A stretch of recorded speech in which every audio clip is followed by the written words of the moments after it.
Beliau bernama Bapak Hasan Basri Al-Bantani, lahir di Serang, Banten di tanggal 10 Agustus 1977. Pendidikan informal, alumni Ponpes Bani Latif Banten dan Ponpes Modern Al-Ikhlas Kuningan, Jawa Barat. Pendidikan formal, Sekolah Tinggi Agama Islam Majalengka, Fakultas Tarbiyah. Berbicara tentang surga, tentunya kita mesti tahu siapa sih, gitu kan? Siapa sih yang layak dikatakan ahli surga? Makanya kajian kita ingin belajar dari beberapa sosok saya katakan sosok, sebab dalam hal ini mesti ada figur, gitu. Ya, ada figur, ada contoh yang bisa kita ambil teladannya. Siapa mereka kita bahas nanti. Baik, sebelumnya.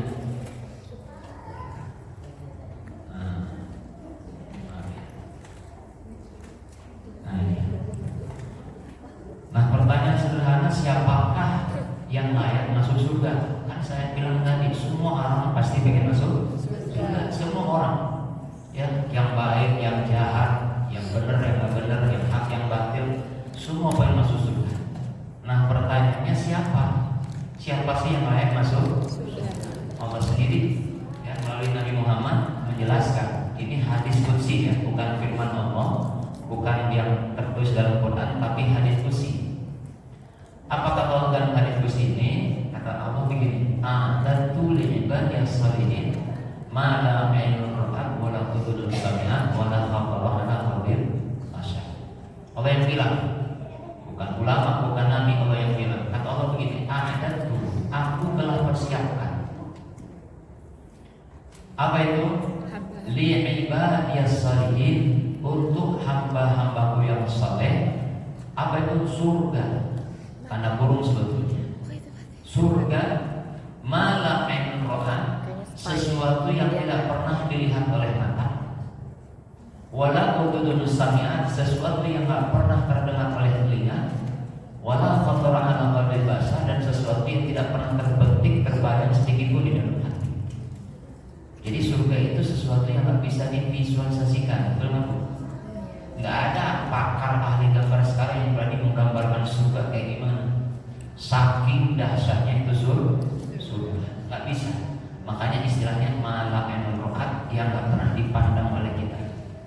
Jadi kalau ibu bicara tentang istananya surga, jangan samain dengan istana negara. Kalau istana negara kebanjiran, ada bocornya, betul nggak? Sebagus-bagusnya rumah di Kendari banjir juga. Betul, banjir yang memang terkenal Bekasi dulu, ya. Ya.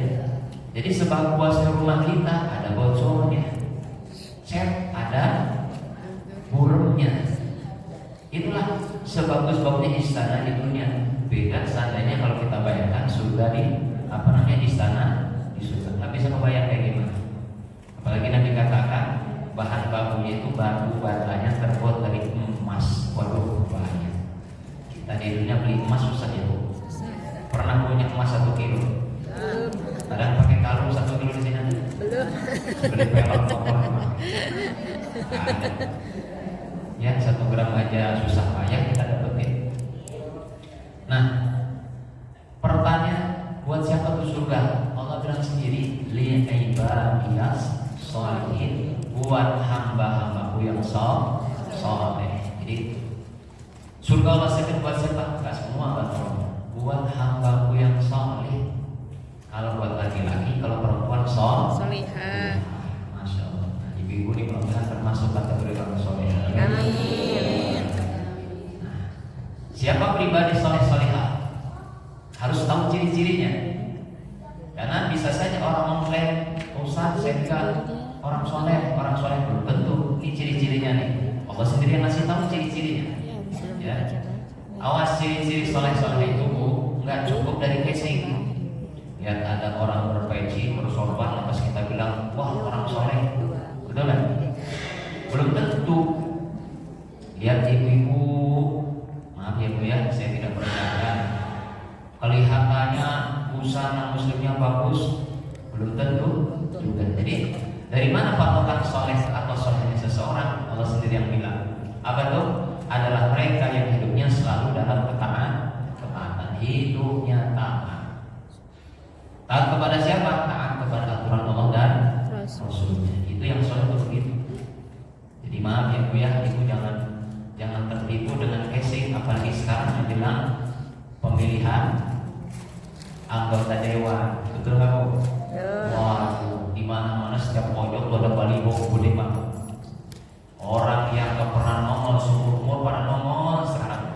Lihat di balihonya tuh gambarnya soleh kan?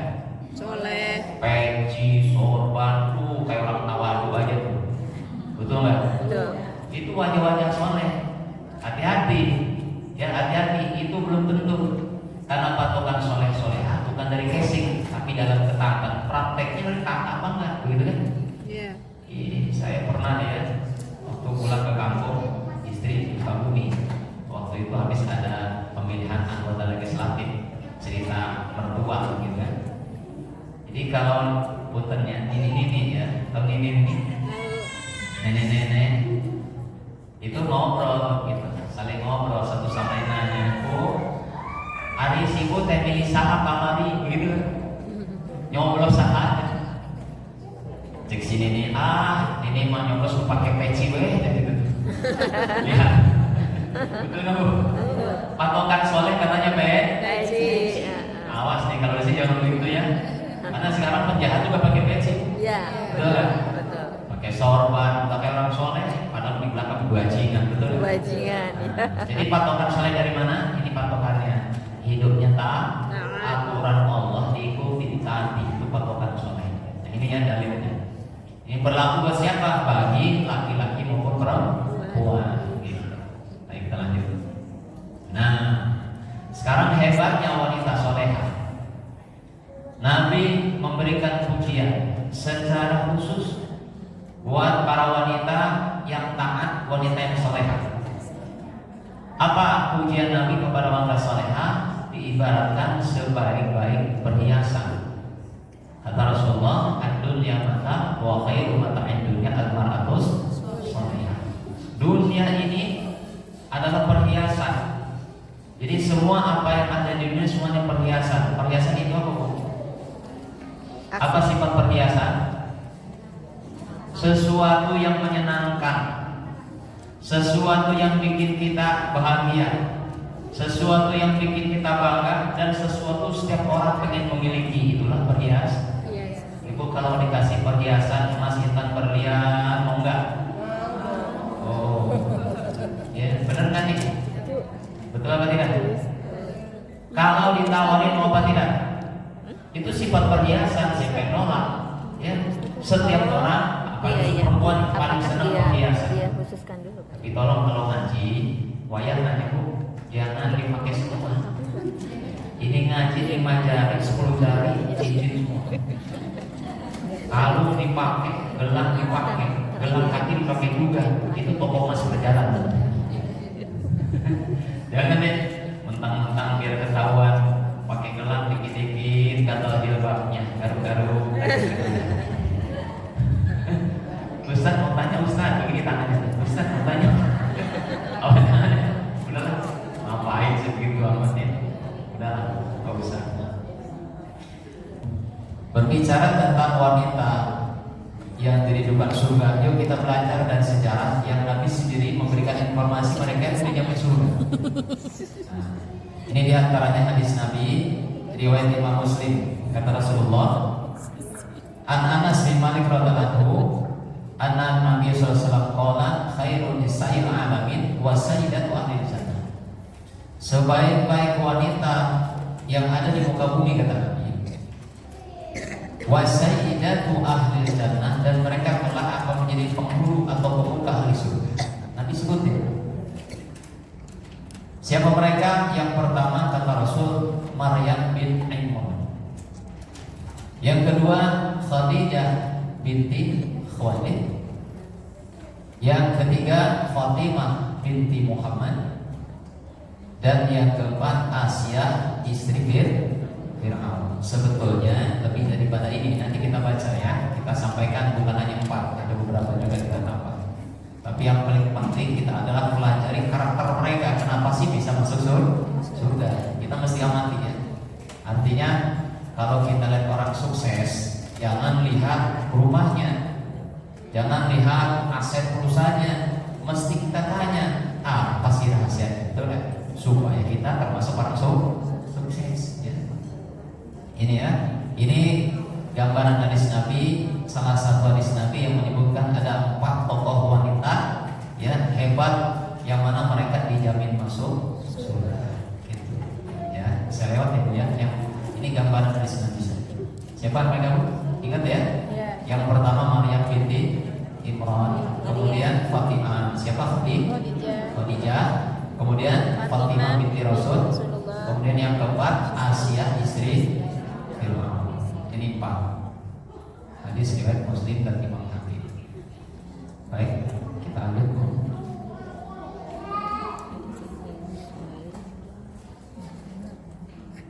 Nah, langsung ke poin yang pertama. Karakter pertama wanita surga. Langsung kita belajar dari setiap sosok kita pelajari. Walaupun setiap sosok yang saya sebutkan tadi Bu, itu memiliki sifat yang kompleks, bukan satu doang. Ya, bukan satu banyak. Setiap orang yang saya sebut itu memiliki keistimewaan. Tidak hanya satu, tapi banyak. Tapi kita ambil satu saja, ambil sampel satu. Karakter pertama ahli surga. Siapa mereka? Yaitu wanita yang punya sifat alimah. Nah ini perlu dibicarakan. Ya, ahli surga itu punya karakter, punya sifat alimah. Alimah itu siapa Bu? Alimah itu adalah pribadi muslimah yang senang, yang hobi untuk menuntut ilmu agama. Jadi yang saya sebut nih, menuntut ilmu agama. Kalau ilmu umum tidak masuk kategori. Ya, karena banyak orang yang ambil ilmu umum tapi nggak belajar agama, nggak ada artinya, betul Bu? Ya. Jadi karakter pertama alimah ahli surga adalah mereka ibu-ibu muslimah yang senang menuntut ilmu. Kalau bahasa kitanya ngaji. Ya, yang dengan ilmunya tersebut, modal tersebut, maka si ibu tadi mengamalkan agama secara sempurna.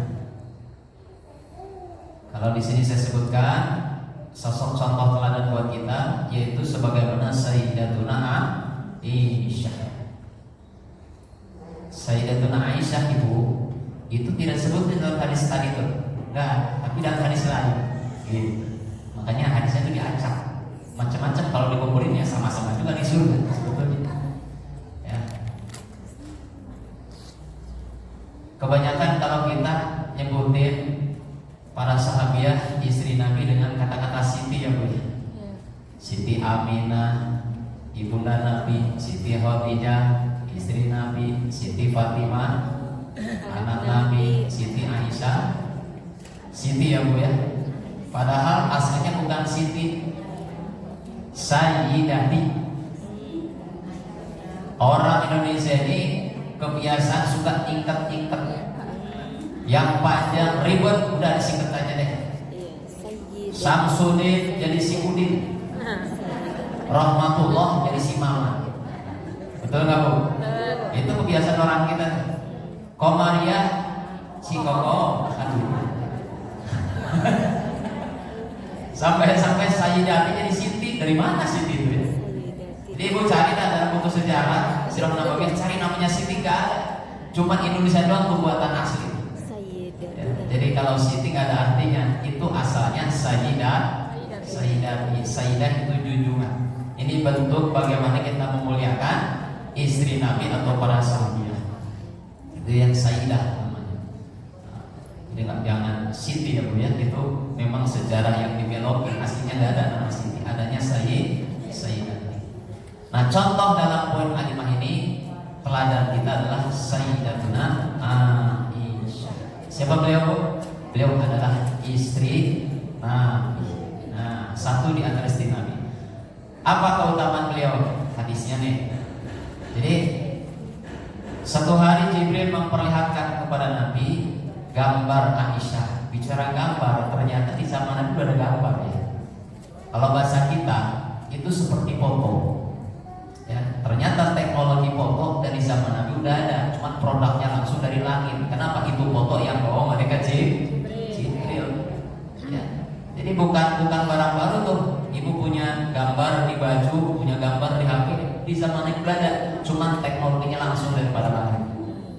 Nah, ini kapan turunnya hadis keterangan ini? Ketika Rasulullah SAW diberikan wahyu supaya Nabi menikahi siapa? Sayyidatuna Isa. Tuh, bayangkan Nabi udah dikasih wahyu sampai dengan gambarnya. Nih Rasul, ini adalah calon istrimu nanti. Belum nikah, tapi Nabi udah dikasih tahu ini calon istrimu kelak dunia sampai nanti di akhirat. Kalau di akhirat otomatis di mana? Di surga, betul ya? Iya. Itu ya. Jadi ini salah satu keutamaan Sayyidatuna Aisyah. Karena kalimatnya ia adalah calon istri kelak dunia sampai di akhirat. Itu ya. Ini tentang keutamaan Sayyidatuna Aisyah. Lah hebatnya dalam perkara kalimah apa Bu kita lihat. Ya. Ini keutamaan Aisyah yang mesti kita telah dari beliau. Katanya ada satu pengakuan dari beliau. Kata Sayyidatuna Aisyah, aku ini telah diberi 9 perkara yang tidak diberikan kepada seorang pun setelah Maryam. Apa kata Sayyidatuna Aisyah? Jibril telah menunjukkan kepadaku gambar tatkala Rasulullah SAW diperintah untuk menikah. Jadi kata Aisyah, aku ini wanita yang sebelum menikah dikasih gambar dulu. Kemudian beliau menikahiku tatkala aku masih gadis. Satu-satunya istri Nabi yang gadis siapa? Aisyah. Kemudian beliau meninggal dunia Nabi Muhammad kapan? Dan saat itu berada dalam pangkuan. Pangkuan kapan? Dipeluk sama Aisyah sampai. Di antara sekian istri, satu-satunya istri yang menyaksikan dan memangku Nabi adalah Sayyidatuna Aisyah. Kemudian para malaikat menaungi rumahku. Al-Quran pun turun dalam satu waktu ketika Rasul dan Aisyah dalam satu selimut. Kemudian aku adalah putri kekasih dan sahabat dekatnya, yang dimaksud adalah Sayyidina Abu Bakar. Kemudian pembelaan kesucianku turun dari atas langit. Pernah terjadi satu kondisi di mana ada fitnah, hoax kalau bahasa sekarang, ya, fitnah sampai melibatkan apa tuh? Berita bahwasanya Sayyidatuna Aisyah selingkuh. Dan sempat Nabi juga termakan berita itu sampai turun ayat daripada langit bahwasanya Sayyidatuna Aisyah tidak selingkuh. Aku dilahirkan dari 2 orang yang terbaik, dan yang terakhir aku dijadikan ampunan serta rezeki yang mulia. Nah ini supaya kita paham ternyata Sayyidatuna Aisyah ini sosok yang patut kita teladani. Nah ini di bawah saya bacakan salah satu hadis Nabi berkaitan keutamaan ngaji itu. Apa kata Rasulullah? Man salaka thariqan yaltamisu fihi ilman sahalallahu thariqan. Nah, saya tanya tadi, ibu-ibu pengen masuk surga enggak? Pengen ya? Saya kasih tahu, masuk surga enggak gampang. Karena kita mesti melalui proses yang panjang. Betul enggak? Anak kita aja kalau pengen masuk perguruan tinggi negeri itu kira-kira salamin langsung masuk kan? Enggak, mesti apa Bu? Bersaing, betul kan? Ribuan tuh yang daftar, satu kampus ribuan. Ini ada jamaah saya pengen anaknya masuk ke fakultas kedokteran UI, yang daftar berapa kan? 7.000 orang. Waduh, 7.000. Berarti kompetitornya banyak kan? Jadi untuk masuk daftar saja itu mesti bersaing melawan 7.000 orang. Padahal porsinya paling berapa orang? Setelah masuk tes berapa kali? 6 kali dia bilang. Artinya panjang. Ini untuk masuk fakultas dunia, apalagi masuk surga. Orang ketika mati nanti bakal masuk liang lahat, ditanya perkarawan akhir. Nanti setelah kehidupan alam kubur ada yaumul ba'ts, hari kebangkitan, berkumpul di padang mahsyar. Ada pertanyaan, pengadilan akhirat. Ada namanya mizan, ada namanya hisab, adanya pembagian catatan amal. Terakhir ada namanya siratal, di prosesnya panjang. Satu proses aja ketika di mahsyar ibu, kita mesti melewati waktu yang panjang. Satu orang bakal diinterogasi oleh Allah selama 50.000 tahun. Lama gak?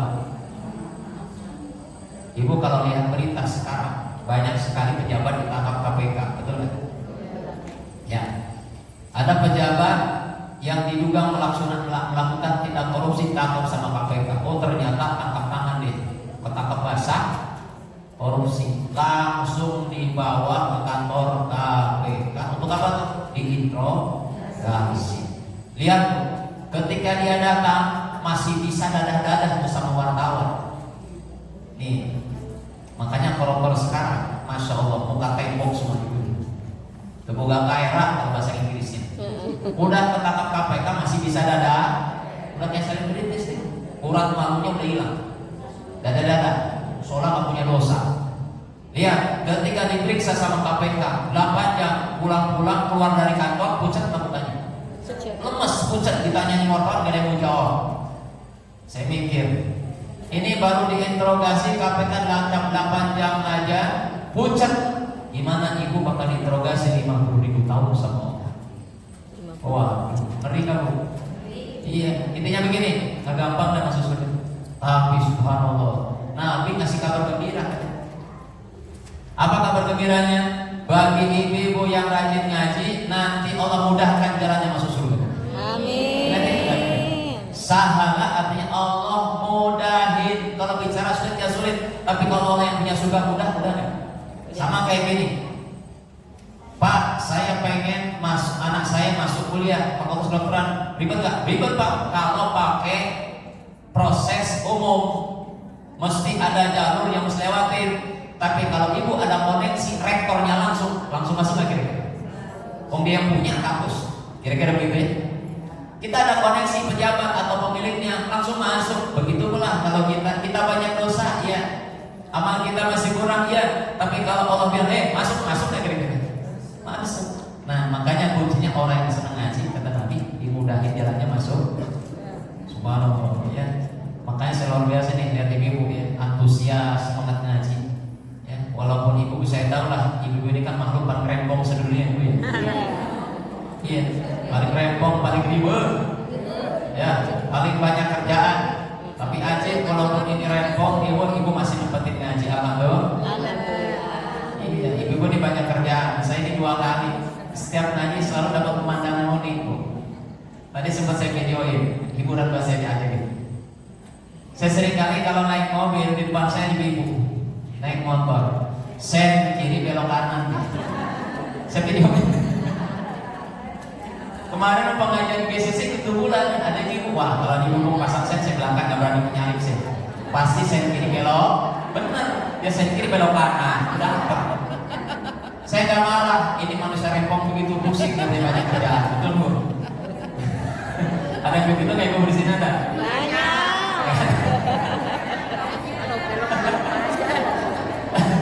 Itu sakit ibunya ya, masak, nyuci, ngurus anak, betul ya? Sampai mencet lampu sensor. Ya, saya mau ketawa aja, mau gambar, mau biasa. Ya, makanya ibu saya kemarin nyari dia aja di belakang, nunggu dia belok bener aja. Sen kiri belok kanan ya. Untung kan saya saling nabrak, betul. Ada videonya barusan saya begitu. Jadi jam, nah kayaknya saya belok salah nih, bener saya videonya salah ya. Kalau ibu mau lihat silakan nanti lihat. Ayo saya kirim. Nah ini cerita unik ibu ya. Tapi hebat walaupun pusing kayak gimana ngaji tetap jalan. Alhamdulillah.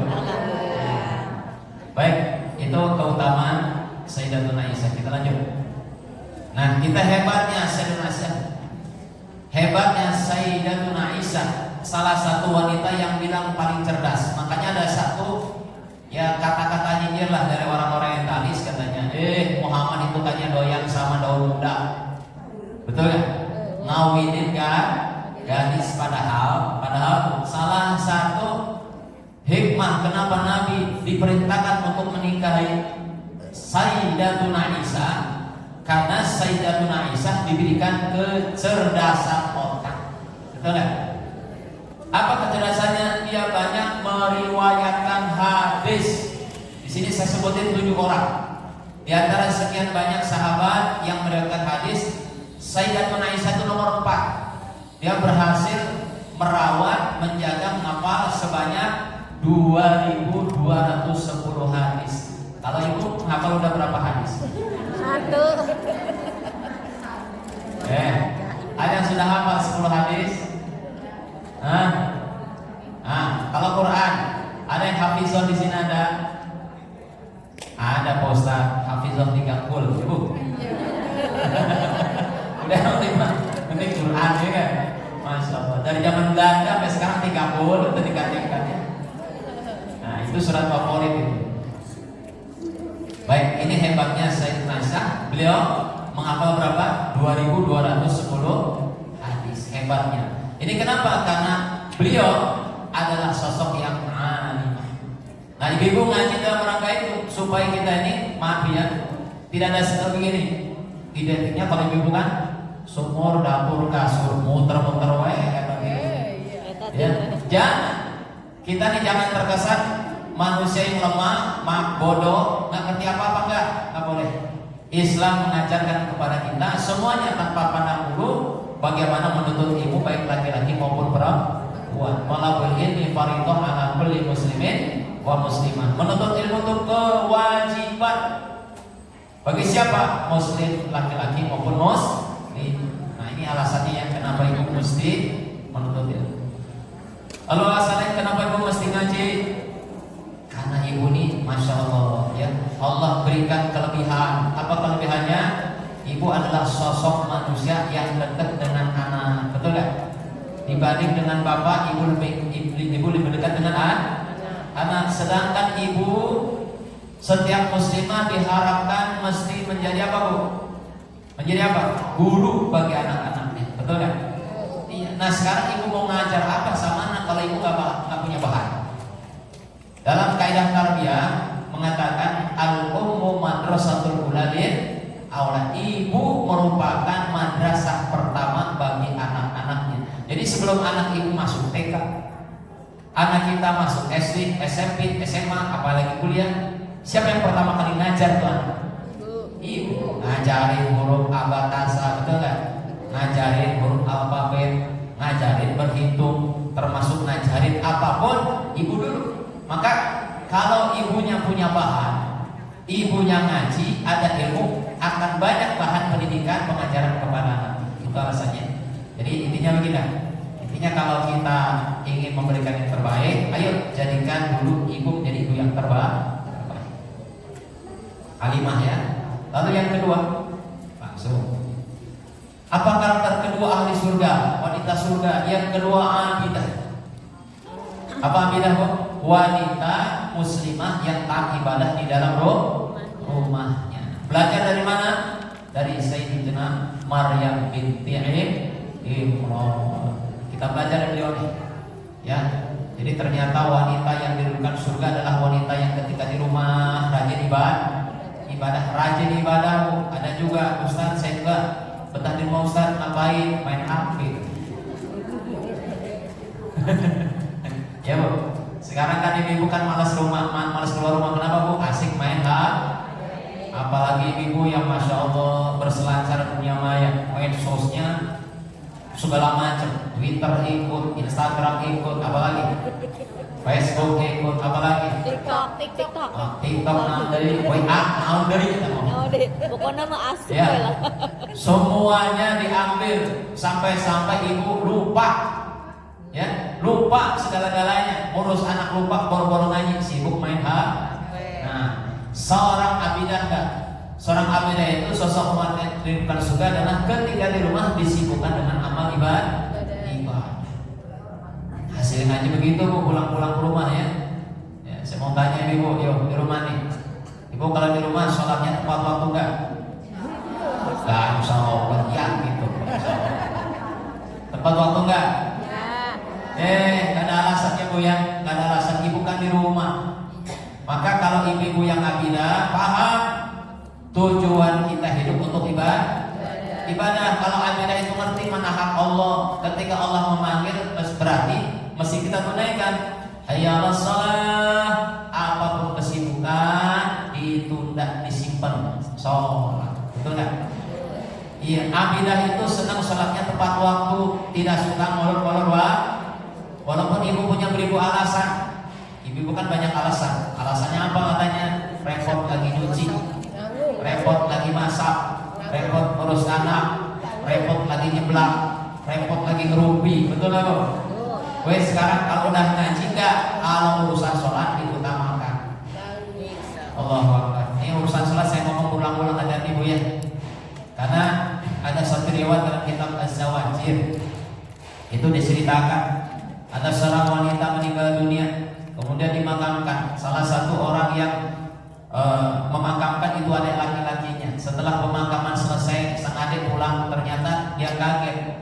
Salah satu kalau bahasa kita dompetnya ketinggalan. Ingat-ingat, oh mungkin jatuh di liang lahat kakaknya. Maka dia minta izin sama ibu, bunda, aku ketinggalan dompet. Di mana? Di kuburan kayaknya. Akhirnya digali. Lagi digali, slow.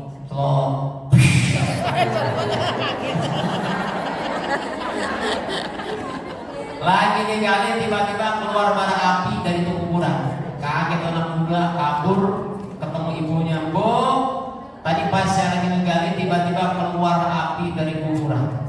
Nanya, kenapa Bu? Kalau boleh tahu kenapa nih, apa amalannya? Si ibu ngaku, itu dulu ketika hidup kakak kamu suka ngulur-ngulur waktu sholat.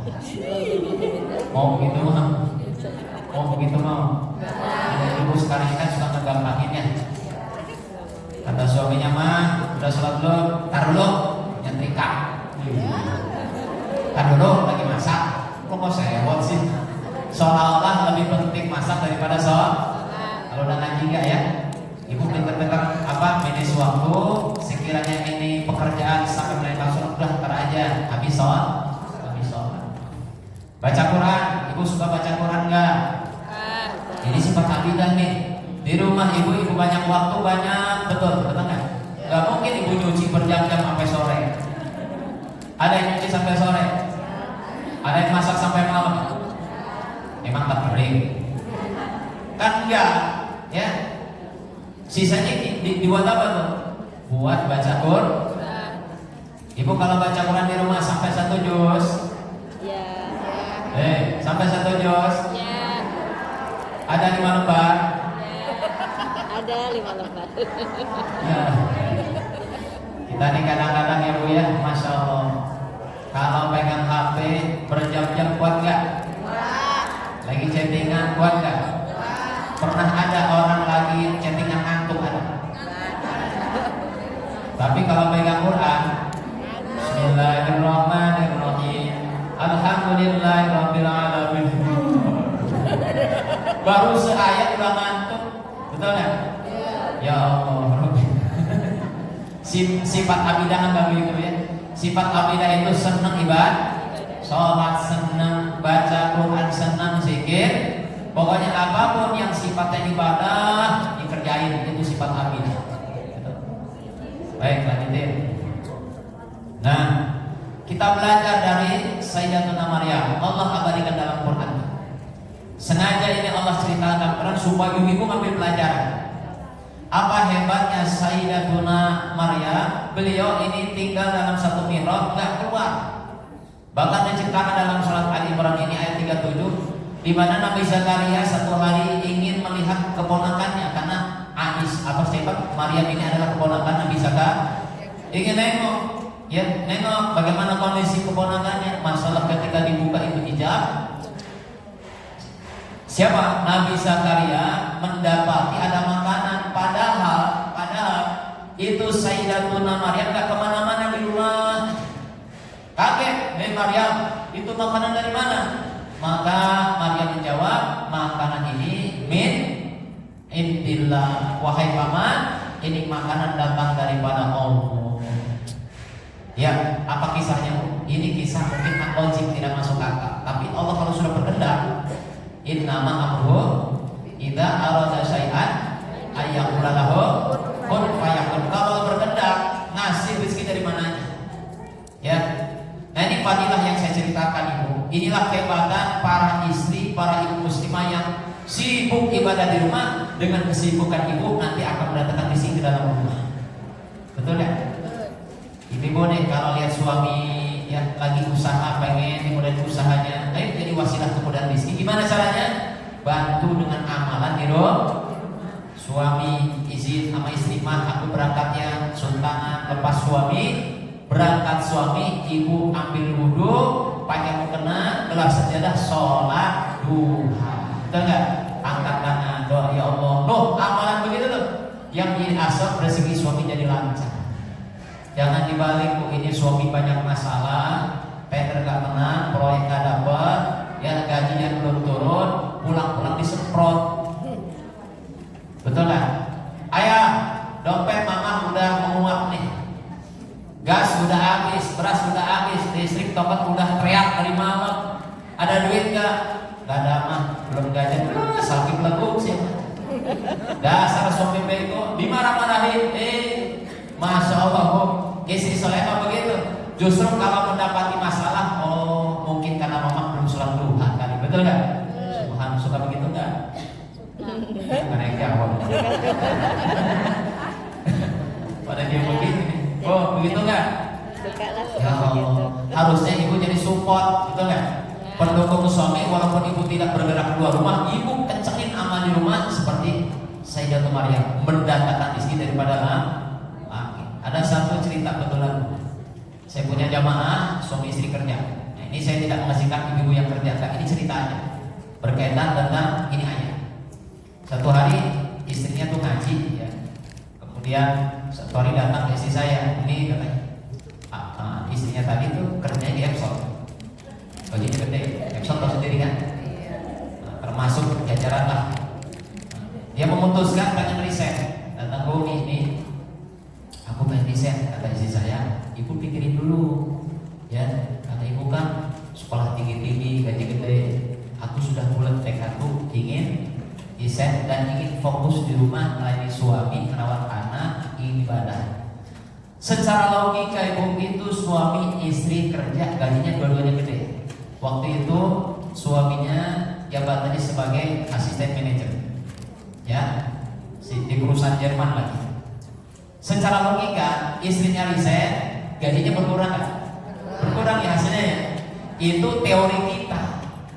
Karena suami kerja sendirian, istri nggak kerja, ternyata lain kalau kita lari ke tengah.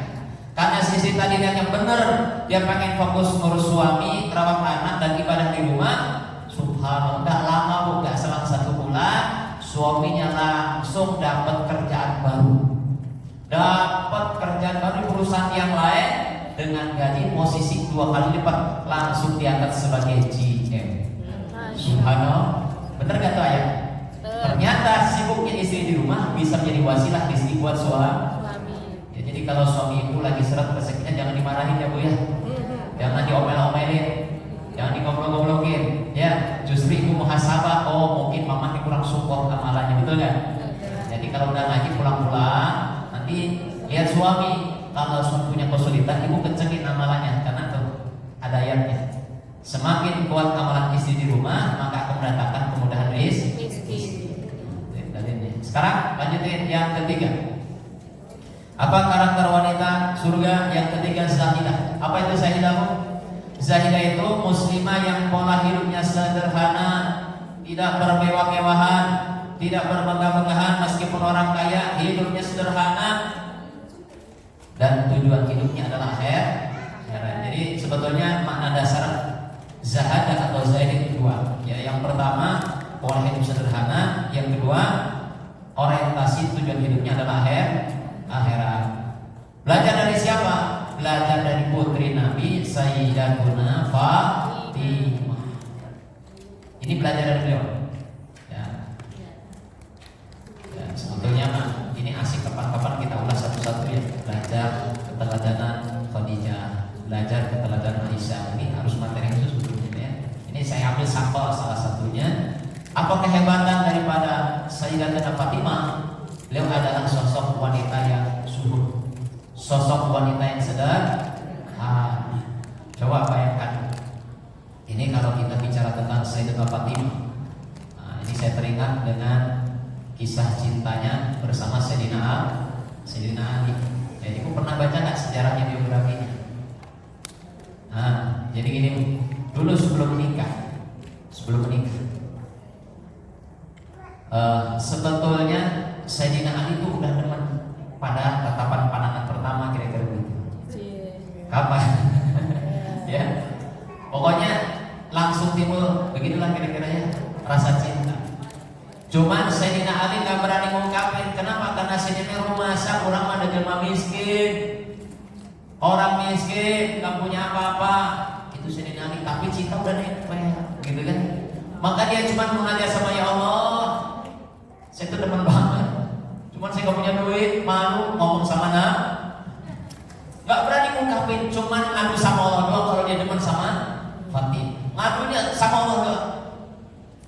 Masya Allah. Lelaki mana yang tidak demen pengen menikahi Fatimah putri Rasulullah, termasuk Sayyidina Abu Bakar dan Umar pun pengen menikahi. Mereka datang kepada Nabi, tapi Nabi paham, karena Nabi ngerti calon jodohnya buat anaknya itu siapa, yaitu Sayyidina Ali. Nabi dapat wahyu kalau mantunya itu Sayyidina Ali. Ketika datang Umar, ketika melamar, datang Abu Bakar, ditolak dengan cara baik. Subhanallah. Mendengar ini Umar datang, Abu Bakar ditolak, senang gak Sayyidina Ali? Alhamdulillah, Sayyidina Ali masih ada harapan gitu. Masih ada harapan. Dan betul, ketika atas dasar saran daripada teman-teman, udah Sayyidina Ali, ente berani aja ngomong sama Nabi, kalau teman bilang dong, begitu. Gentle kalau anak sekarang begitu. Tembak katakan cinta, betul gak? Jadi ingat ya, berani katakan cinta. Datang sama Nabi, ya Rasulullah, saya beranikan diri untuk apa? Untuk melamar Fatimah. Nabi nggak nolak karena Fatimah tua yang begini udah dikasih tahu.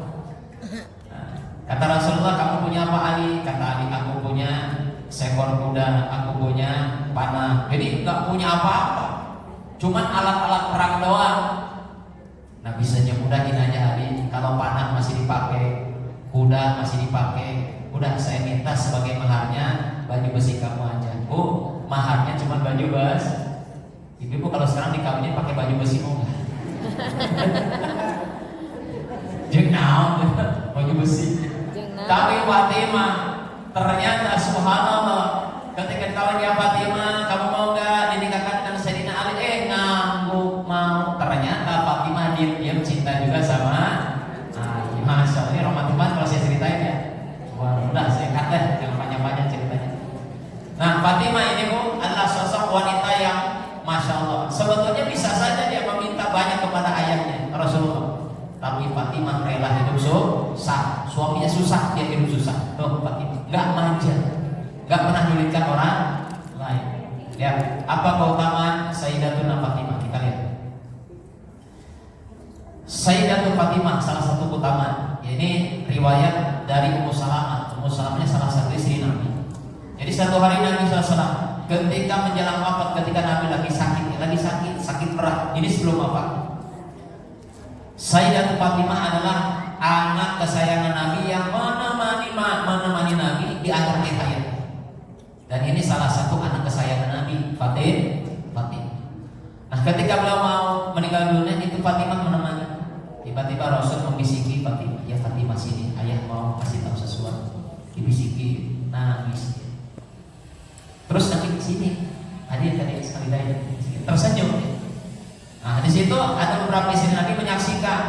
Kenapa kok Fatimah dibisikin pertama menangis, dibisikin kedua tersenyum? Maka sepeninggal Nabi, Ummu Salamah memberanikan diri nanya sama Fatimah, "Sen Fatimah, ya Fatimah, saya mau nanya, dulu ketika Nabi mau meninggal dunia, kok dipanggil dibisikin, pertama kok menangis, yang kedua kok tersenyum, ada apa sih?" Fatimah menjawab, ketika Rasul membisikin aku yang pertama, dia menghilang, sebentar lagi malakul maut datang. Langsung aku menangis. Yang namanya anak mau ditinggal bapak sedih kan? Sedih. Tapi ketika itu aku dipanggil lagi, dibisikin lagi, Fatimah, tenang, bahwasanya orang yang pertama kali akan menyusulku kau ya Fatimah. Subhanallah. Ya, jadi dibisikin mau mati duluan senang. Ibu kira-kira dibisikin begitu senang nggak? Katanya pengen jadi ahli surga, mau nggak? Langsung terkejut. Ini kayaknya gak ada yang angkat tangan. Langsung terkejut. Ada nggak cek tangan? Ya pada takut ya Allah. Ya, ahli surga itu bahwa tanda-tandanya kalau dikabarin mati seneng.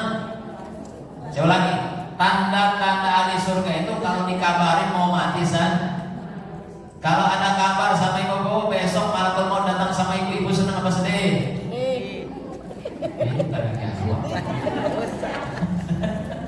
Saya tahu nggak jawab kenapa masih banyak utang. Betul nggak Bu? Oh, baik ya. Ini salah satu keterangan yang menunjukkan apa Bu?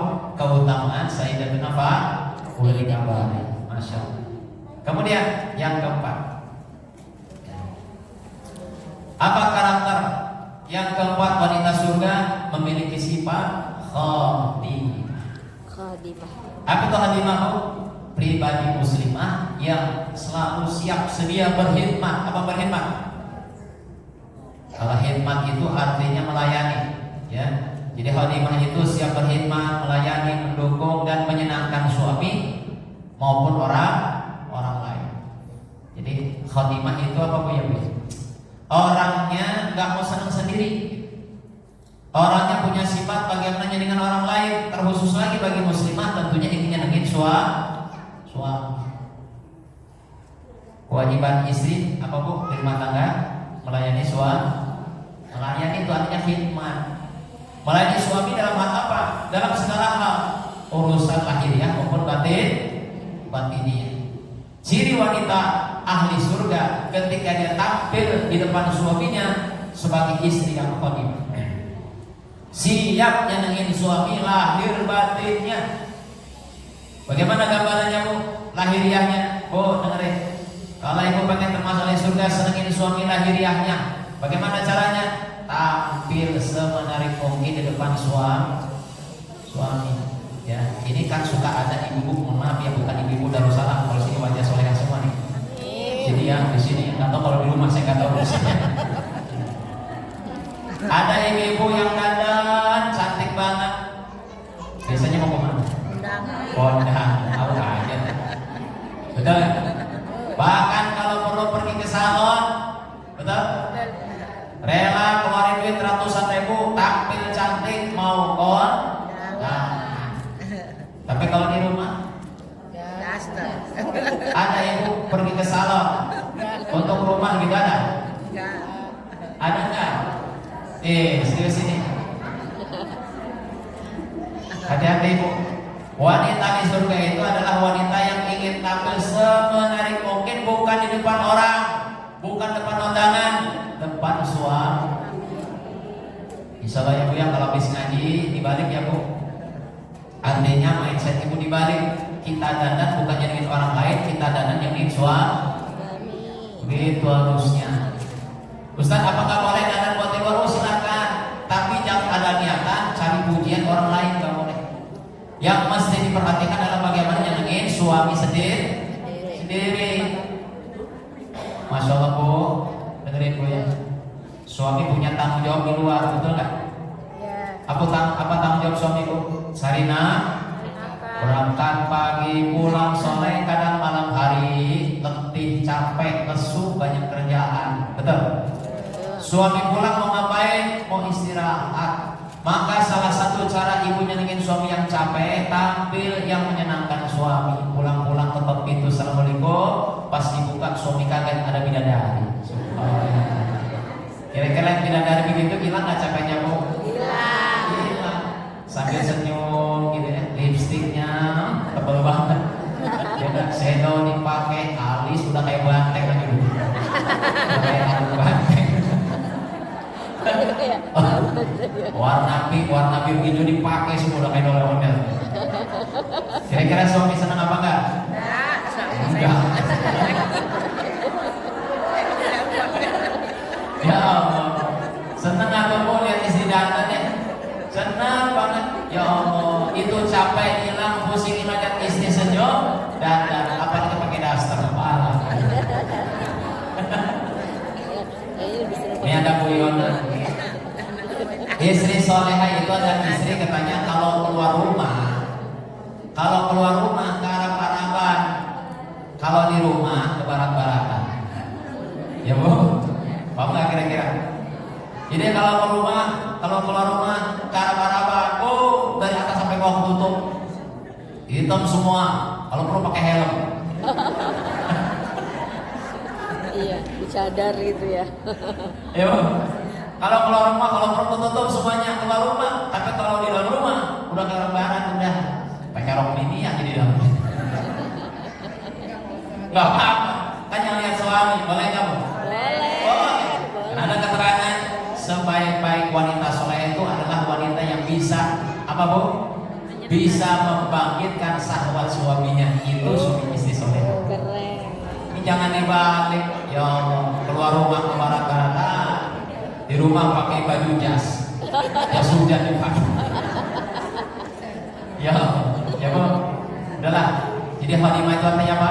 Menyenangkan suami penampilan. Batinnya, ibu juga sama. Senangkan suami batinnya gimana caranya? Hatinya senengin. Bagaimana menyenangkan hati suami? Dari sikap, ucapan. Makanya suami akan senang banget. Ibu kalau lihat ibu senyum, betul nggak? Senyum, senyum. Depan suami senyum aja. Ibu kadang-kadang maaf ya bukan di sini nih. Ada ibu senyumnya tanggal gajian doang. Tanggal muda baru saya. Tanggal 7 cemberut lagi tuh. Tanggal 25 sakatul maut lobon. Mereka malah belum mau. Ya Allah, ada yang begitu ada? Oh, yang bisa berpengalaman. Khodimah itu nyenengin batinnya tuh, suami di batin. Gimana caranya? Wajahnya dimanisin, senyum aja, seneng suami. Ngomongnya pun tutur katanya jangan keras. Ini sama laki, masya Allah, gogorobokan. Pasti gogorobokan. Wah. Mereka manggil tukang kebun aja. Ya. Kalau manggil suami dengan bahasa yang menyenangkan, ayah yang ngomong. Kalau perlu ya romantis lah Bu, biarpun kita anak udah selosi tetap kayak pengantin baru. Coba pengantin baru kalau manggil pasangannya apa? Ya. Ibu masih panggil Yaya nggak sama suami? Masih lah. Masakan gajian doang kali ya. Panggil yang baik, panggil nyenengin, panggil ya gitu dong. Masya Allah, betul? Kira-kira kalau suami dipanggil Yayang seneng apa enggak? Senang. Jangan bapak ibu. Bapaknya. Ya Allah, Rabbi, Insya Allah.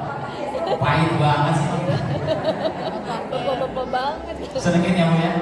Tutur kata sopan santun. Ini kadang-kadang masalah ibu-ibu tuh kalau sopan sama laki orang. Gimana? Sama laki. Weh, sini weh. Sombong. Sama laki sendiri sombong ya Bu. Jangan kita bermanis muka sopan santun sama orang lain, tapi sama suami kalau ahli surga nggak begitu. Ya, khodimah menyenangkan suami. Nah kita lihat bagaimana Sayyidah Khadijah. Kita lihat dari beliau adalah sosok istri Nabi yang setia, yang waktu dinikahi kaya raya, betul tak? Seorang istri yang motivator. Apa motivator Bu? Penyemangat. Itu khodimah. Jadi istri itu punya sifat apa? Selalu memotivasi suami ketika suami lagi ngedrop. Suami lagi ngedrop, suami lagi mungkin lagi lesu, semangatin lagi. Ada suami lemas aja.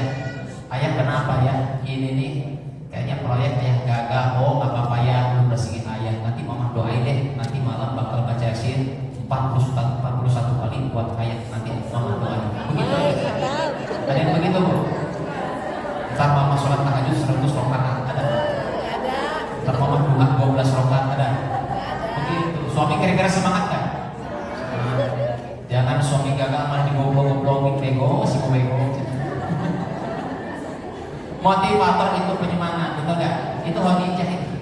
Ya. Nabi ketika awal-awal dakwah di Mekah, ya Allah ibu kebayang ya, ketika awal Islam masih minoritas, ancaman, cacian, hinaan, berangkat bersih pulang badan kotor, tai, kotoran, macam-macam. Nabi dalam keadaan capek, Khadijah tampil sebagai penyemangat. Tuh, itu namanya Khadijah. Iya sudah.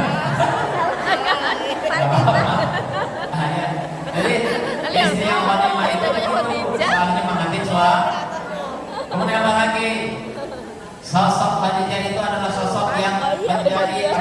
donatur, penyokong dana, hartanya banyak, tapi digunakan untuk apa? Membantu dakwah Nabi. Sampai-sampai dalam riwayat sekian banyak harta Khadijah, ketika meninggal ada harta sama sekali. Bahkan dikatakan ketika Khadijah meninggal, itu bajunya 70 tambah itu.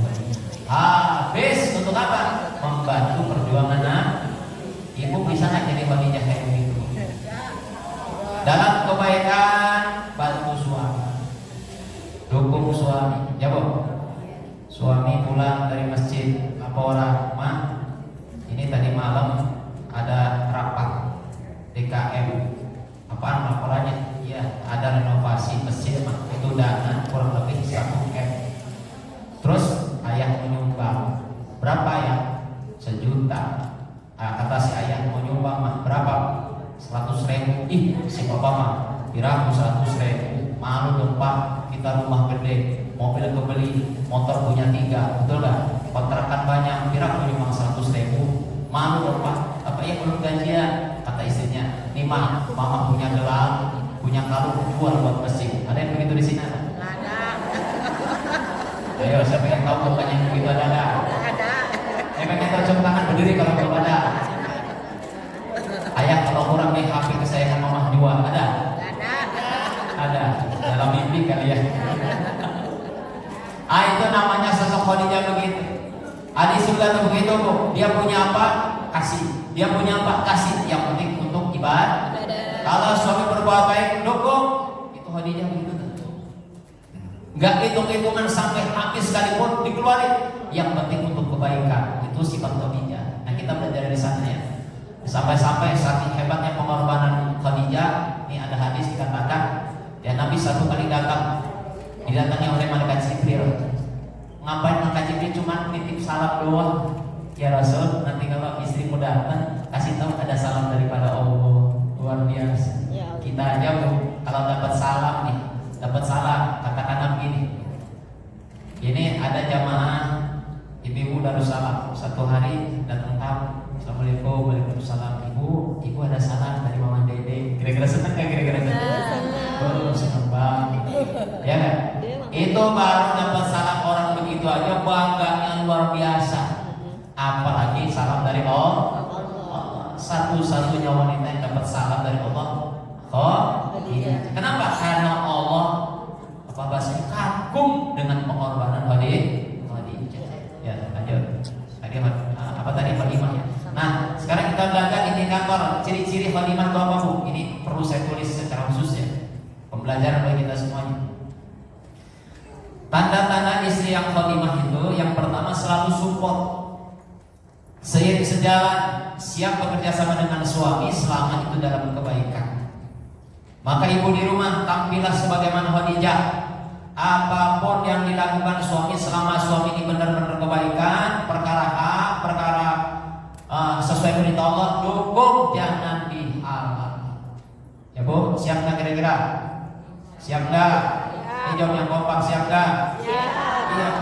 Nanti kalau suami mah, aku pengen ngaji ntar malam, oh silakan pak. Gitu.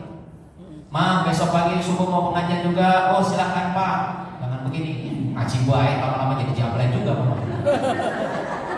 Kan ada, saya sering dapati bapak-bapak yang gak mau ngaji gara-gara apa? Gara-gara suka ditahan sama istrinya. Betul kan? Suami mau berangkat ngaji, pak mau kemana? Mau ngaji ya? Lupa sama istri ya? Wah, itu suami gak berangkat tuh. Sehebat-hebatnya suami di kantor jadi manajer, ditakutin anak buah, di rumah diprototin istri kalah gitu. Betul gak bu? Betul. Suka melotot suami gak? Suami itu mau ngaji diprototin gak jadi ngaji dia, langsung copot sarungnya kagak jadi. Awas yang begitu ya bu ya. Kalau sosok Khadijah itu adalah apapun dengan suami sama kebaikan, buku Aibang. Kalau perlu ingetin, ayah bangun ya, waktunya subuh ada kajian. Suka begitu nggak? Masya Allah. Ibu satu contoh nih, suami habis kajian bilang sama ibu, bu, insya Allah besok nih kita jalan-jalan ke taman safari. Gitu. Ya taman safari sama anak-anak. Bu, kalau suami bilang begitu senang apa enggak? Yang jawab cuma satu, yang lain banyak. Senang apa enggak?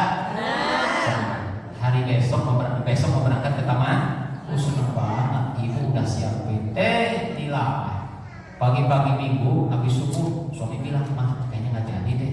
Papa mau pengajian dulu nanti jam 9." "Bu, gimana? Marah apa senang?" Ceberut Ustaz. Senang apa marah? Marah. Ya, marah.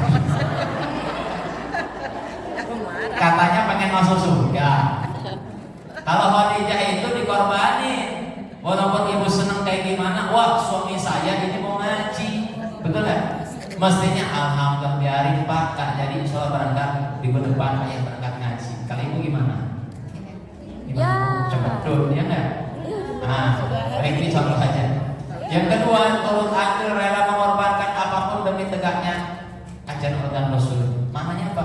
Ibu kalau memang punya sesuatu yang bisa dikorbanin, korbanin. Ustaz gak punya apa Pak? Minimal korban perasaan.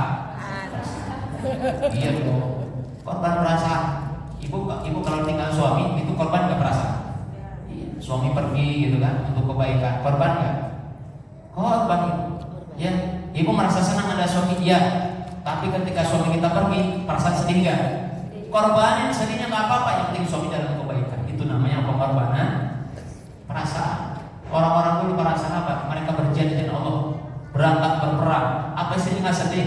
Sedih juga, tapi korban sedihnya penting suami berangkat berjanji fisabilillah. Kita juga sama ya Bu ya. Selama konteksnya kebaikan, hukum suami korbanin, nggak apa-apa. Ya kalau perlu harta, punya harta korbanin kalau punya.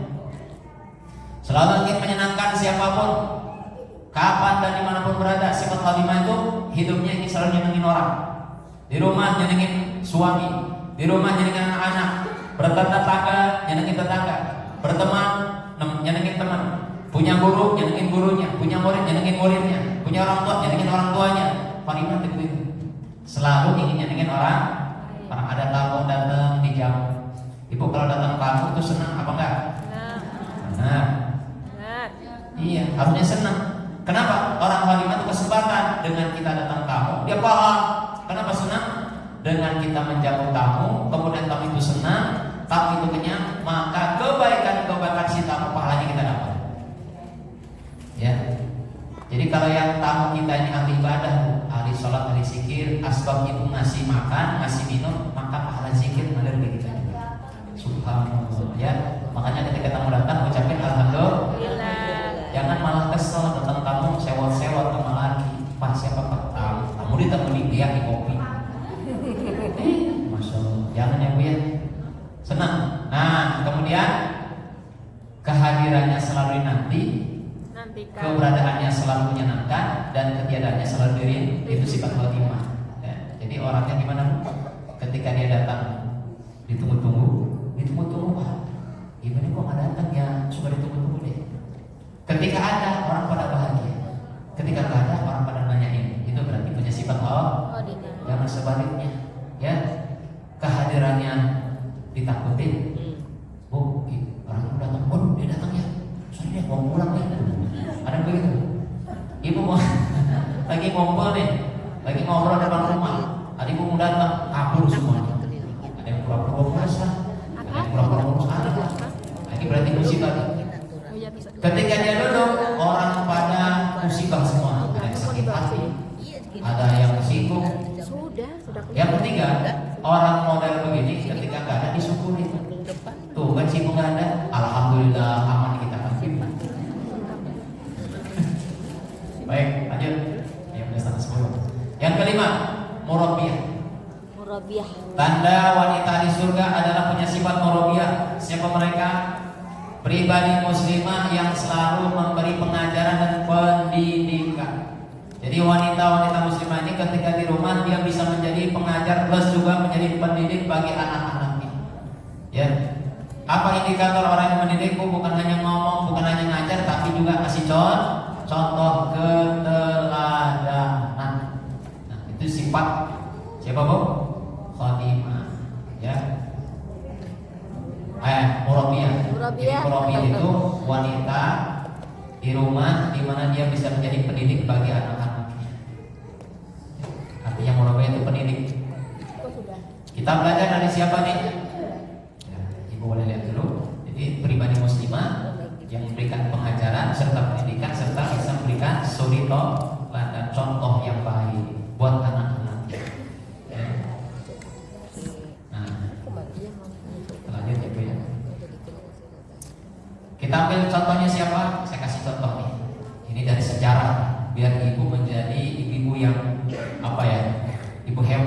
kita baca.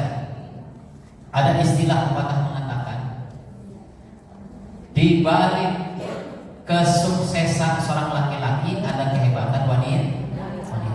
Nah itu saya pegang. Ya, di balik kehebatan seorang laki-laki ada kehebatan seorang wanita. Bisa itu ibu, bisa seorang istri. Nah, bicara konteks tentang seorang ibu, kita lihat dalam sejarah. Ayo, kita kenal yang namanya Sayyidatuna Hajar, istri Nabi Ibrahim. Bayangkan kita ceritakan apa Sayyidatuna Hajar ini, gimana hebatnya.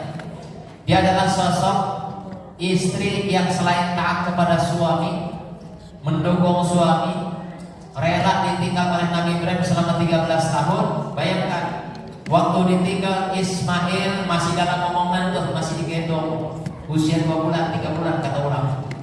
Ditinggal 13 tahun, berarti selama 13 tahun mendidik sendiri tuh Nabi Ismail. Karena pendidikannya bagus, di mana letak hasil daripada pendidikan Sayyidatuna Hajar? Ketika Ibrahim pulang, ya pulang selama 13 tahun, pulang tuh. Itu Ismail udah gede, remaja, usia 13 tahun. Kalau sekarang baru kelas SMP. Datang perintah daripada Allah, hai Ibrahim, sembelih putramu. Masih ingat ceritanya ya? Datang perintah untuk sembelih putranya Ismail. Dengan berat hati Nabi Ibrahim sampaikan itu. Ya, dalam dialog As-Somat ayat 102. Falamma balagha mau saya, ketika Ismail telah usia balik, maka sang ayah berkata, ya bunaya ani ara fil manam bahu kafamur ma'ada tarata. Ayah bermimpi diberitahu sembelih kamu, katanya. Ya, Bu, ini Ismail diberitahu untuk disembelih. Kalau model anak kita diminta untuk disembelih, gimana nih? Anak kita nih ditanya sama bapaknya, nah ayah diperintah sama Allah untuk sembelih kamu, bocah kita gimana jawabnya, Bu? Bu, bocah kita jawabnya gimana? Bapaknya udah tuaan, betul nggak? Ada lagi kamu mau Pak RT lapor, betul? Tapi Ismail gimana jawabnya? Ya abatif al-matu marasata jiduni insyaallah minas sahaya. Kalau memang ini perintah Allah, laksanakan. Inilah buah pendidikan seorang ibu, namanya Sayyidatuna Hajar. Berhasil tuh mendidik anak yang soleh taat. Kemudian siapa lagi? Ada lagi Sayyidatuna Khanzah binti Amr, ibunda 4 syuhada, 4 anaknya dikasih motivasi ketika terjadi perang, namanya perang Qadisiyah melawan Persia. Itu Bunda Khanzah ngumpulin anaknya 4 semua. Nah, ini ada panggilan jihad, kamu berangkat semua, kata anaknya. Bu, terus yang jaga ibu siapa? Jangan peduliin ibu, pokoknya berangkat semuanya. Mama lebih bangga, bunda lebih bangga, kamu pulang sebagai sakit. Bayangin Bu, ada nggak ibu bunda begitu? Ya Allah, Rabbi. Berangkat 4-4-nya, lama setelah perang dapat kabar putranya syahid semuanya. Dia bilang alhamdulillah. Anaknya mati bilang apa, Bu? Ada begitu zaman sekarang. Jadi Ibu Hansa ini siapa, kok? Sosok ibunda yang menanamkan keberanian. Ada lagi siapa? Fatimah binti Khuwailillah Asdiyah Al-Yamani. Ibunda siapa? Ibunda Imam Syafi'i. Itu juga hebat. Jadi ternyata orang-orang hebat siapa, kok? Tidak lepas peranan ibunya. Ada lagi Ummul Khair Sayyidah Fatimah, ibunda Syekh Abdul Qadir Al-Jailani. Ini saya ambil contoh, sebetulnya banyak banget ya. Ini 4 saya ambil contoh, 4 sosok wanita murabbiyah ya, asbab daripada pendidikan mereka melahirkan generasi-generasi terbaik. Ya, ibu juga sama insya Allah ya. Kemudian kita lanjut, Bu. Yang keenam, muhafizah. Siapa mereka? Wanita yang selalu menjaga kehormatan diri, kesucian diri ya. Apa di antaranya? Dengan menutup aurat secara sempurna, aurat ditutup ya. Kemudian bagaimana? Tidak bertabarus. Tabarus apa tabarus? Tidak berdandan berlebihan. Ya, berlebihan. Menundukkan pandangan, jangan jelalatan ya, Bu. Nah, wanita ini kan terkenal dengan rasa malu, tunjukkan itu. Kemudian dan menghias menghiasi diri dengan amalan serta halaqul karimah. Bukan hanya cantik fisiknya doang, tapi juga akhlaknya, amalnya juga cantik. Ayat berkaitan hijab ini Allah jelaskan dalam surat Al-Ahzab 59. Kata Allah, hai Nabi, katakanlah kepada istri-istrimu, anak perempuanmu, serta istri-istri orang mukmin lainnya, hendaklah mereka mengulurkan jilbabnya ke seluruh tubuh. Jilbab, perlu saya jelasin dulu ya. Jilbab, kalau ditafsirkan sama ibu-ibu Indonesia itu kesannya kerudung, betul kan? Iya, kita kan kesan jilbab itu kerudung. Padahal dalam pengertian asli bahasa Arab, jilbab itu adalah penutup yang menutupi seluruh tubuh, itu namanya jilbab. Ya. Nah sekarang kita lihat syarat ketentuan pakaian syar'i ini mesti ibu juga pahami. Ada pertanyaan tuh? Enggak ada ya? Oh iya, Bu. Oke. Kalau perlu namanya ada namanya. Namanya ada Bu. Kalau perlu namanya sebutin. Oh semuanya. Oh banyak yang sakit ya. Baik, bisa lanjut. Ini ibu mesti tahu ya. Ibu mesti catat, paling tidak hafal, kasih tahu anak-anak kita juga. Karena sekarang ini ngetren pakaian-pakaian yang sebetulnya non syar'i, tidak syar'i. Saya kasih tahu. Ini saya ulang-ulang nih kalau ngaji ibu. Yang pertama, ketentuan syarat pakaian syar'i bagi wanita yang pertama longgar, tidak ketat, apalagi sampai menunjukkan lekuk tuh. Pokoknya gini, patokan longgar dari mana? Lekuk tubuh ibu nggak kelihatan sama sekali, bagian depan maupun belakang nggak kelihatan. Itu longgar, ya. Orang baju kurung, ya baju kurung. Gitu. Jangan sampai bahkan ibu ada sekarang kalau istilah Nabi banyak wanita berpakaian tapi telan, ya pakai pakaian tapi masih menunjukkan lekuk tubuhnya. Bagian depan kelihatan, bagian belakang kelihatan. Itu namanya berpakaian tapi telanjang. Dalam syariat nggak boleh longgar. Dan sekarang ibu mulai cek baju-baju di rumah yang ketat-ketat, udah pensiunin yang dipakai. Ya, jangan sampai sekarang, masya Allah, saya sering lihat ada ibu pakai baju punya anak TK dipakai baju ibu. Apalagi lagi jogging, lagi senam, riut kayak orang. Biasanya depan abang ini tuh senang banget tuh, ojol-ojol pada nongkrong situ. Ustaz, apa nggak boleh senam? Boleh, tapi tetap pakaiannya nutup yang longgar-longgar. Ya Bu, kenapa sih? Saya bilang kenapa sih Bu ya? Kenapa kok orang senam mesti identik dengan ketat-ketat? Saya juga nanya, kenapa harus ketat? Betul, maaf Ibu, saya kasih tahu. Seandainya ada wanita keluar rumah dengan pakaian yang lekuk tubuhnya kelihatan, auratnya kelihatan, demi Allah, dari mulai keluar rumah sampai pulang seluruh malaikat yang ada kali ibu untuk ibu. Dikutuk seluruh malaikat langit bumi untuk ibu buat apa? Itu saya kasih tahu. Jangan. Silakan olahraga silakan, tapi pakaian tetap dijaga. Jangan undang orang melihat badan kita, jangan. Ya. Sekarang ibu senang pakai baju ketat, terus udah gitu dikasih musik goyang-goyang, ya Allah, jadi salakinya hebat ya. Masya Allah. Awas ya Bu ya. Karena gini ya, setiap mata yang memandang lekuk tubuh ibu, 10 orang satu itu dosanya mengalir sama ibu. Sama ibu. Bukan hanya yang nanggung yang lihat, ibu juga nanggung dosa. Ya parahnya lagi kalau suaminya dia baik nggak ngomong, maka suami juga nanggung dosa. Kemudian tidak berbahan tipis terawat, yang tepat ya Bu. Kemudian warna dan model tidak mencolok. Masya Allah, di baju, awas sekarang ada Islam yang penting cari sensasi. Tidak ada dalam Islam cari sensasi. Berpakaian bukan cari sensasi. Saking sensasinya Masya Allah Bu, itu pakaian udah kayak taman, mawar, melati, bunga bangkai di belakang. Depan hijau, samping biru, ini pink, belakang. Waduh, jangan ya Bu, udah sederhana. Kemudian menutupi seluruh badan termasuk wajah. Ini ada sedikit ikhtilaf, saya bicara Bu ya, ini ilmu nggak apa-apa. Jadi berkaitan masalah wajah bagi wanita, ini ada perbedaan pandangan. Kalau menurut Imam Madzhab Syafi'i, seluruh wanita itu mahjub harus tertutup. Kalau menurut pendapat Imam, jadi kalau ada wanita saudara kita teman kita pakai Semua sapi mengatakan semua wanita harus tertutup, ya tertutup gimana?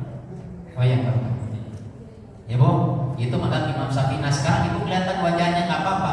Itu madhab Imam Hanafi. Silahkan pakai. Yang penting paling tidak wajah telapak tangan, ya. Yang lainnya harus itu ditutup. Gitu. Nah kenapa yang pakai cadar lebih selamat? Lebih selamat, silahkan pakai karena dalilnya pun ada. Ini madhab Imam Syafi'i malah menganjurkan untuk menutup seluruh badan. Gitu. Kemudian yang keenam, tidak menyerupai model pakaian orang kafir. Yang diikuti model orang kafir. 7, sebagai penutup aurat, bukan untuk pamer, apalagi bertabarruj. Ya, ibu beli baju, mentang-mentang bajunya mahal, ya, harganya mungkin 5 juta, gitu. Ya, terus ibu pakai pengajian, niatnya bukan ngaji, tapi pamer baju, jangan. Itu tidak sah. Walaupun kelihatannya sah, tapi tidak sah karena niatnya untuk bertabarruj. Terakhir, sebaiknya berwarna gelap. Ya, warna gelap kalau bisa, jangan terlalu yang mentereng-mentereng lah. Baik, itu kira-kira. Sekarang yang ke-7, kita ada 8 ya, satu lagi. Yang ke-7, mujahidah. Mujahidah itu siapa bu? Pribadi muslimah yang siap berjuang, ya, berkorban harta dan jiwa demi membela agama Allah. So, ini kalau kita ceritakan wanita-wanita hebat di zaman Nabi banyak sekali ya. Maka dulu disebutkan dalam hadis di atas ada namanya Sayyidah Asia. Siapa? Istri rela dieksekusi gara-gara apa? Dia beriman kepada Nabi Musa alaihi salam. Kemudian ada lagi siapa? Sayyidah Ar-Rubai binti Al-Muawis. Beliau adalah ada juga Juwariyah binti Abu Sufyan, sosok sahabiah pemberani yang selalu ikut perang bersama Nabi. Itu zaman dulu ya. Ini mereka ahli surga, mujahidah ya. Ibu sekarang gimana bu? Perang sama siapa? Perang nafsu? Gak ada. Minimal kita benci dengan namanya kebatilan. Ya, ada kemungkaran kebatilan kita benci, jangan malah didukung. Gitu.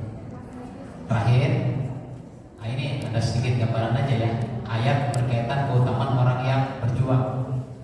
Di mana kata Allah, orang yang beriman, berhijrah dan berjihad atau berjalan Allah dengan harta, benda dan diri mereka lebih tinggi derajatnya di sisi Allah, mereka lah orang yang mendapatkan kemenangan.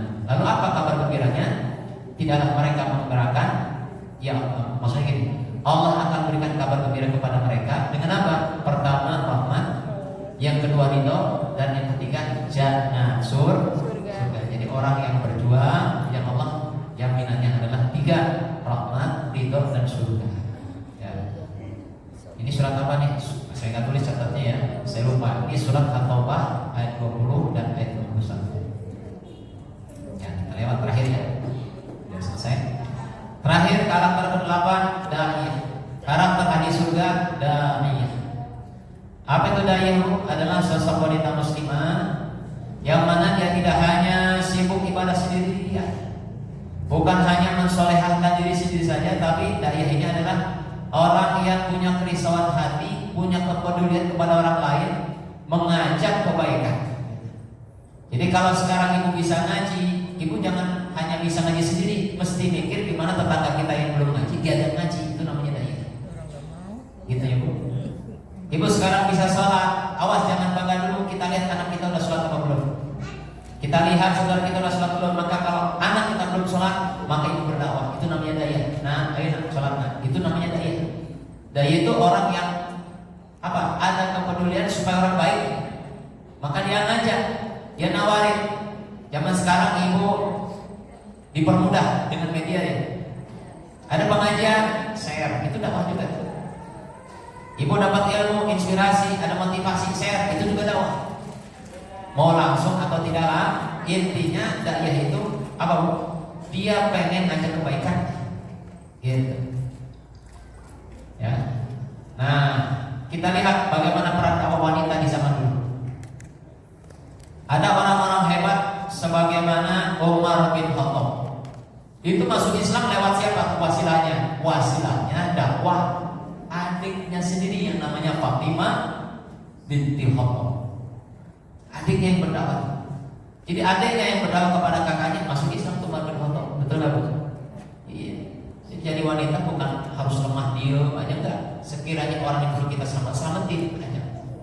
Ada lagi sosok khalifah yang ketiga, namanya siapa? Utsman bin Affan.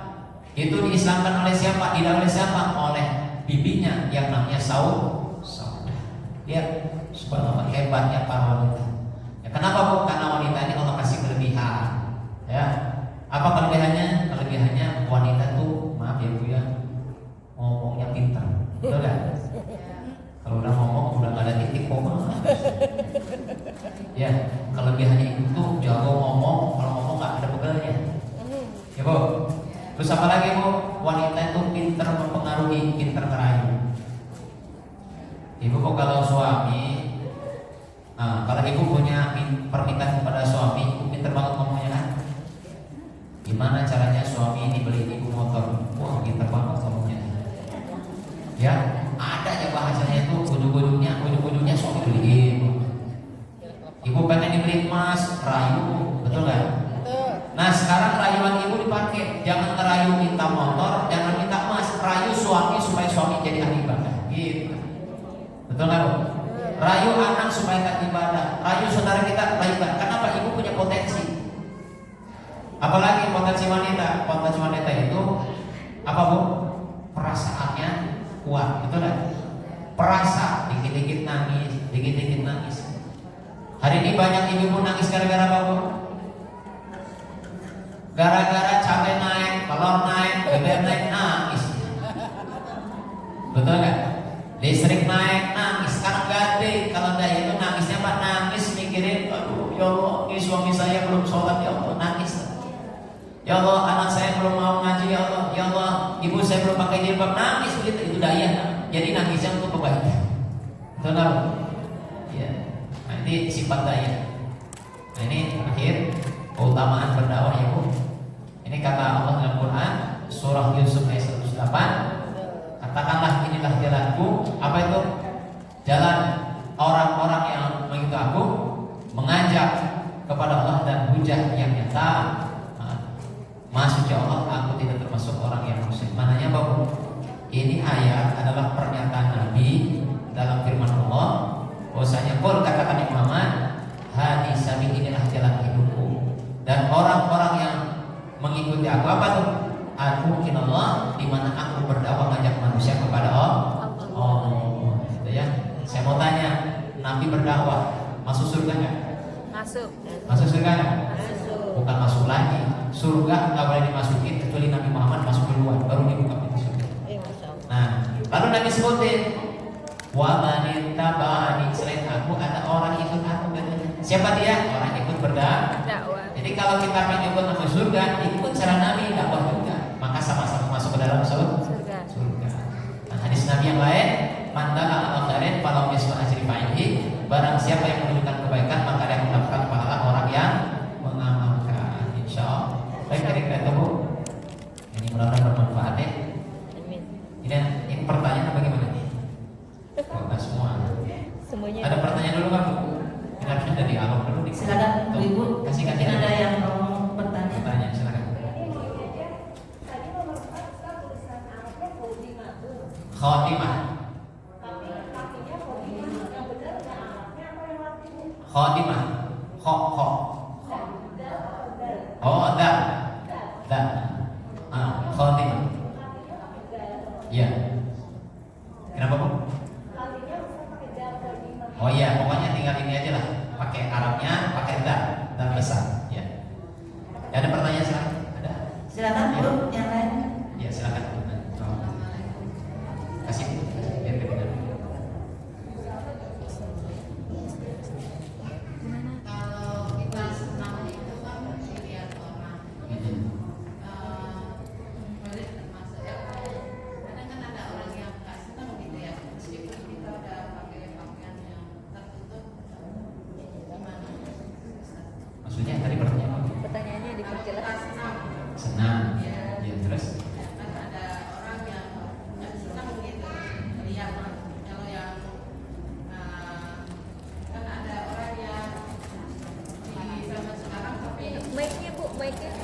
itu kurang apa ya, kurang gaul sama tetangga, tapi dia itu sebabnya benar-benar kayak yang diceritakan sama Nabi itu agak tertutup, pokoknya Baik, ini saja. Ya.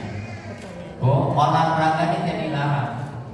Tapi sekali lagi, dalam olahraga tidak boleh kita mengabaikan hukum syariat. Kalau boleh usul sih, nih, ibu-ibu pengajian ada yang semangat senam, ayo kita bikin senam syar'i. Gimana senam syar'i? Senam di mana ibu punya tempat khusus, cuma ibu aja di situ. Gitu, jangan di depan tempat ini. Betul nggak Bu? Biar aman.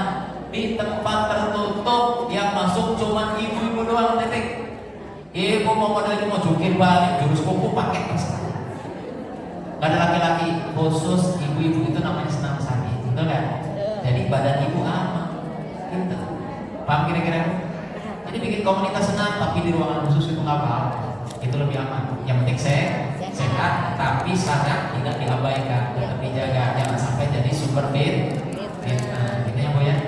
Itu perkara tadi senang tidak senang tergantung kita. Orang senang tidak senang itu kan relatif. Senangnya kenapa, tidak senangnya kenapa? Udah nanti jawabnya syar'i aja. Jadi kalau ada orang nggak senang sama kita karena kita berpakaian ketat, wajar. Ya benar berarti nggak senangnya, betul nggak? Betul. Gitu. Jadi tinjauannya syar'i bukan pribadi. Iya. Ada yang lain Bu? Yang lain? Silakan, Bu. Ayo silakan. Ini mumpung sih. Ayo. Jangan bertanya.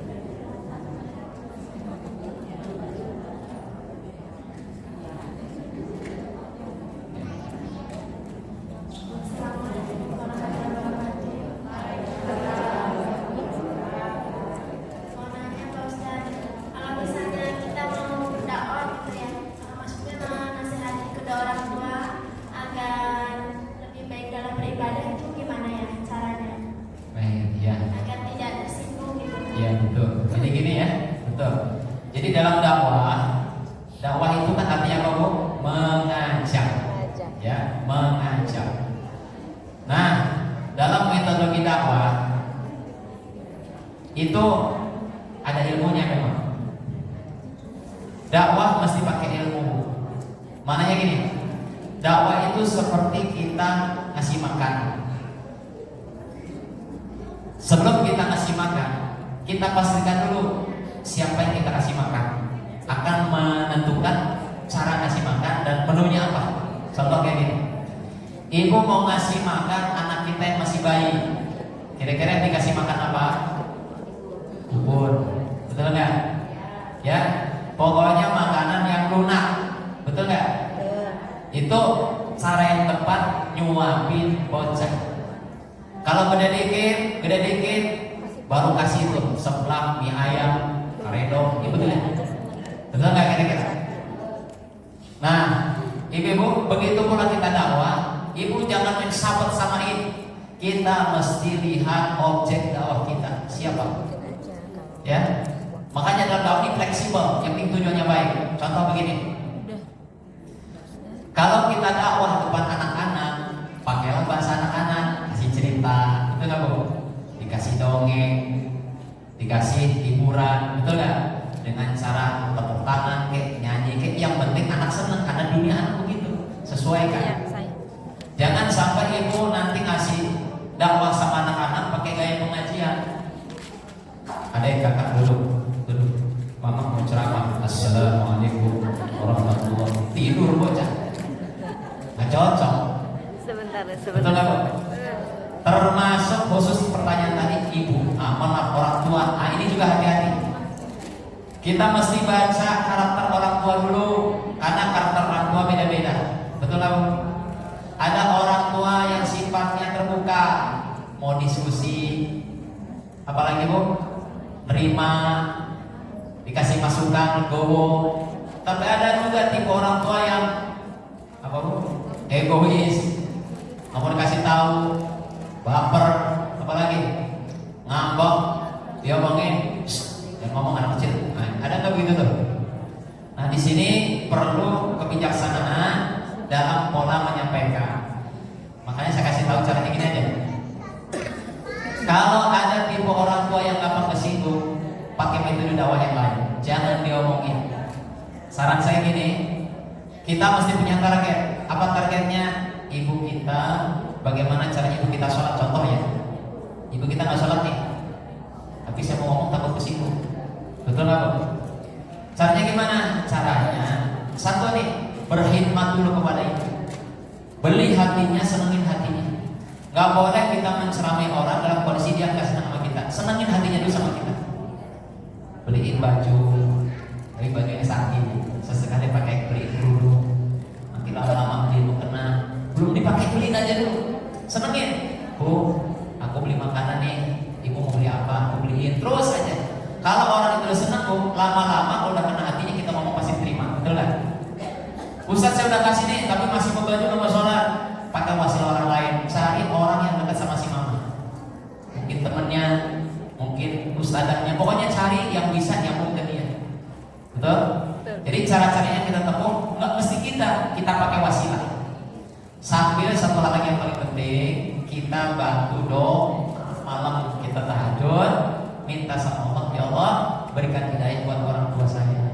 Betul ya? Karena yang berhak kasih hidayah siapa? Allah. Begitu ya. Yang penting kita tetap semangat, jangan putus asa, jangan suzon juga, ya. Tetap kita usahakan yang terbaik sambil kita hati-hati jangan sampai orang tua kita merasa merasa tersinggung, sakit hati. Kira-kira begitu. Udah ya. Ada pertanyaan dari sini? Oh ya, baik. Ini permintaan doa semua ya. Langsung doa penutup. Ya. Yang sakit banyak ibu ini. Ya. Ini ada permohonan doa buat kesembuhan saudara kita yang sakit, Pak Tanjung bin Adam, dan anak Ciko bin Iwan, Yusuti binti Sujud, dan juga Ibu Hajat Erni Nani, kemudian Ayah Cici, Bapak Sahib Hidayat, anak Hani binti Sarif, Ibu Tumpah binti Juwarsa, Ibu Neni Rukmini, Ibu Siti Wahyudi bin Kevin, Bapak Agus Toko bin Sutek, Repati Hati Deni Mulyana, Titin Mardani, kemudian ada lagi Ibu Hajah Aminah binti Noah, Ibu dari Ibu Dede, ya. Kita doakan. Ada lagi? Ya. Kita doakan semuanya Ibu ya, dengan berdoa surah Al-Fatihah. Allah berikan kesembuhan. Ala hadiniyah wa ala kulli sholihah bila rabbil mustafa Rasulillah sallallahu alaihi wasallam. Wa ala alihi wa sahbihi wa alihi khususan lisyati wali akhirati al-madkur bibarakatil Fatihah. A'udzu billahi minasy syaithanir rajim. Bismillahirrahmanirrahim. Alhamdulillahi rabbil alamin. Arrahmanir rahim maliki yaumiddin. Iyyaka na'budu wa iyyaka nasta'in. Ihdinas siratal mustaqim. Siratal ladzina an'amta 'alaihim ghairil maghdubi 'alaihim waladdallin. Allahumma shalli ala habibina wa syafi'ina Maulana Muhammad wa sallim tabaraka ala kulli sahabat Rasulillah ajma'in. Amin amin ya Allah ya rabbal alamin. Alhamdulillah rabbil alamin. Hamdan syakirin, hamdan na'imin, hamdan wafi ni'amika fi masjidah.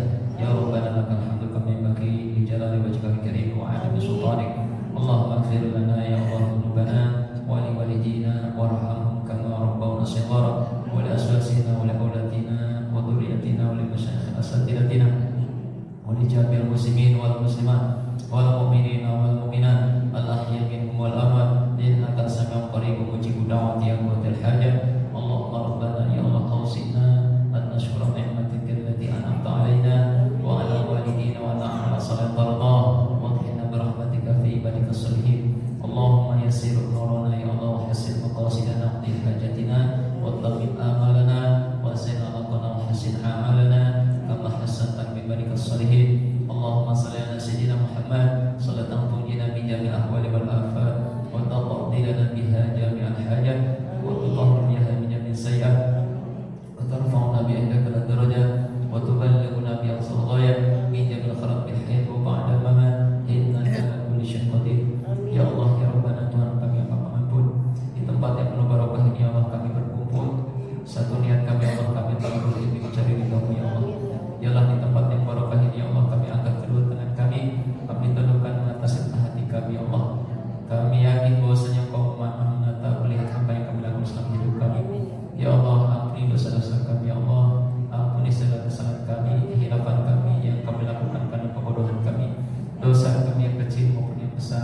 yang nampak maupun tidak nampak, sengaja maupun tidak sengaja ya Allah. Ya Allah, ampuni ya Allah dosa keluarga kami, dosa suami kami, dosa istri kami, dosa seluruh anak keturunan kami, khususnya kedua orang tua kami ya Allah yang masih hidup maupun sudah wafat. Bagi orang tua kami yang sudah wafat ya Allah, bahagiakan mereka dalam kubur ya Allah. Terima amal ibadah mereka, ampuni dosa-dosa mereka, muliakan mereka ya Allah. Berikan untuk mereka nikmat dalam kubur ya Allah. Ya Allah ya Rabbana, ampuni pula dosa guru-guru kami, para alim ulama kami, para habaib kami, para masyayikh kami, ustaz-ustazah kami, dan siapapun yang mengajarkan kebaikan kepada kami. Ya Allah, ampuni ya Allah tetangga kami, saudara kami, muslim-muslimat. Ya Allah, berikan kami hidayah ya Allah, agar kami menjadi hamba-hamba yang taat, pribadi yang saleh dan salehah, menjalankan perintah, menjalankan sunnah dalam kehidupan kami. Ya Allah, berikan kami taufik hidayah ya Allah, agar kami bisa terhindar dari perkara yang kau haramkan, perkara yang kau benci, yang bisa mendatangkan azab dan duka. Ya Allah ya Rabbana, berikan kami taufik hidayah ya Allah, agar kami istiqomah dalam kebaikan. Ya Allah ya Rabbana, ya Allah, jadikan keluarga kami semua ya Allah keluarga yang sakinah mawaddah warahmah. Jadikan seluruh anak keturunan kami anak yang saleh dan salehah, anak-anak yang hafiz-hafizah ya Allah, anak yang alim-alimah, anak-anak yang berbakti memberikan manfaat bagi orang tua, bangsa dan umat ya Allah, anak-anak yang pada zaman akhir menjadi asbab syafaat bagi kedua orang tuanya ya Allah. Ya Allah ya Rabbana, kami mohon berikan kami kesehatan jasmani rohani. Berikan ya Allah kesehatan, kesembuhan bagi saudara kami yang saat ini sakit ya Allah, diuji dengan sakit dan penyakitnya ya Allah. Jadikan asbab sakit mereka penggugur dosa ya Allah. Kau berikan rahmat untuk mereka ya Allah, kau angkat derajat mereka ya Allah. Ya Allah ya Rabbana, selamatkan kami daripada segala keburukan ya Allah, fitnah akhir zaman ya Allah.